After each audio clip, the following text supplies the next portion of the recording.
Hi, this is Barry here, and what are my thoughts on blog commenting?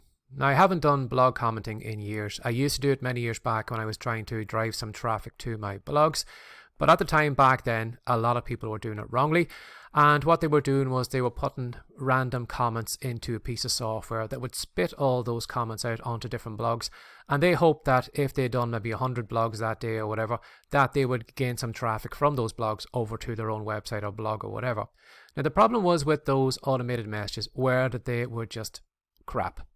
You know, you would find comments underneath the content like, "This article is brilliant," or "Thumbs up, keep up the good work," or "You should follow this guy," or "This person knows what they're talking about." It was just kind of random comments that could be put on any particular blog. And as a reader, when you read through those comments, you knew straight away that this person was just trying to game the system. They were trying to get some free traffic to their websites. And when you'd read those comments, you never said to yourself, "Oh God, I must go over to that person's blog and see what they're talking about. This person seems to know what they're talking about, so I'll go over and see what he's doing here."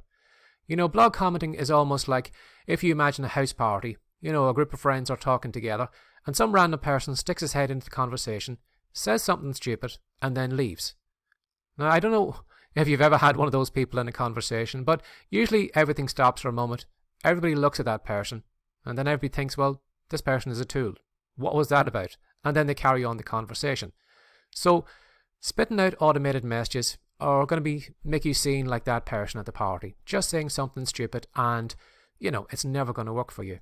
Now, although this video here is on blog commenting, you can use my advice on any content that will allow you to put comments under it. So that's Facebook posts, Instagram posts, YouTube videos, or whatever. Now, when it comes to putting blog comments, what you need to do is you need to add to the conversation. You need to think to yourself, well, how can I make this article or this post better? Now, sometimes you might read a piece of content and you might say, well, this person's wrong. They have it totally wrong and I totally disagree with them. Now, instead of putting maybe a hateful comment up saying this person is a tool and doesn't know what they're talking about and you shouldn't read this blog or whatever, what you could do is put, you know, a helpful a helpful comment underneath that blog post, giving reasons of why you think that the author is wrong and why you think that way. So actually help the conversation. Again, like the house party, you're not going to, you know, start pointing the finger and tell someone, well, you know, you don't know what you're talking about, you're full of crap, or you're this or that.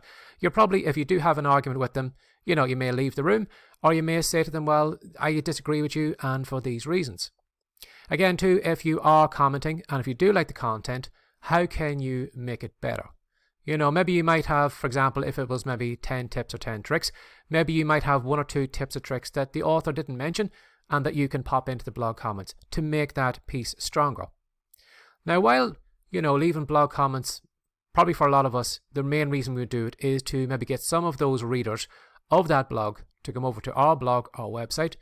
If you actually leave decent, you know, helpful comments underneath someone's blog post, you're also getting the attention of the blog owner. Now, you may find that maybe if you don't get much traffic from that initial comment, because you've showed up on that person's blog, and if you show up regularly. So I would advise you, if you are using blog comments to get some traffic to your website or blog, solely focus maybe on 2 or 3 at a time. See which blogs have a lot of traffic, are very active, have a lot of readers, and that are updated constantly. You know, there's no point in you putting a blog post on a blog that it has been dead this last 6 months. You're not going to get any traffic from that. So you need to kind of stick with, you know, sites, blogs that are kind of current and running right now and that have a lot of activity on it. Because, as I said, if you put a comment on that, nobody is going to go to your blog, whatever. You're just wasting your time. But as I said, if you put helpful content on that person's blog, you're going to get the attention of the blog owner, who may, if they enjoy your content, may ask you maybe would you be interested in maybe doing a guest post? They might say, well, I'll have a look and see what that person's like myself. They may actually have a look at your content, have a look at some of your posts, and might recommend, you know, they might actually write a post about you, recommending that your readers should go, that their readers should go over to your place because you're writing a lot of great content. So they're being helpful to their audience and they're going to redirect traffic over there. Now, some people mightn't do that, some people might, but at least you're building a relationship with that person that, you know, over the next couple of weeks, over the next couple of months, or even in a year or two, could actually pay off because you've built a relationship with that person. That person knows what you like, has seen the type of content, is seen that you are trustworthy, is seen as someone who knows what they're talking about. So you never know maybe what relationships could happen later on. Maybe you could get together, maybe writing a book, maybe a course or something like that. So you never know how these small relationships could grow just from leaving a decent comment underneath a blog post. But again, as I said, this is the same too for Facebook posts, YouTube or whatever. If you're helpful to the creator of the content, you're going to grab their attention because you're making them look better. And as I said, it could pay off in the long run. But if you are one of those people who are just going to fill a piece of software, an AI or whatever, with just random piece of nonsense that you're just going to spit out left, right and centre, I'm telling you, it's not going to work, because you're going to be like that person at the house party who just pops her head in, says something stupid, leaves, and then everybody says, well, what a tool. So don't be one of those guys. Don't be a tool. Have a lovely day. Bye-bye.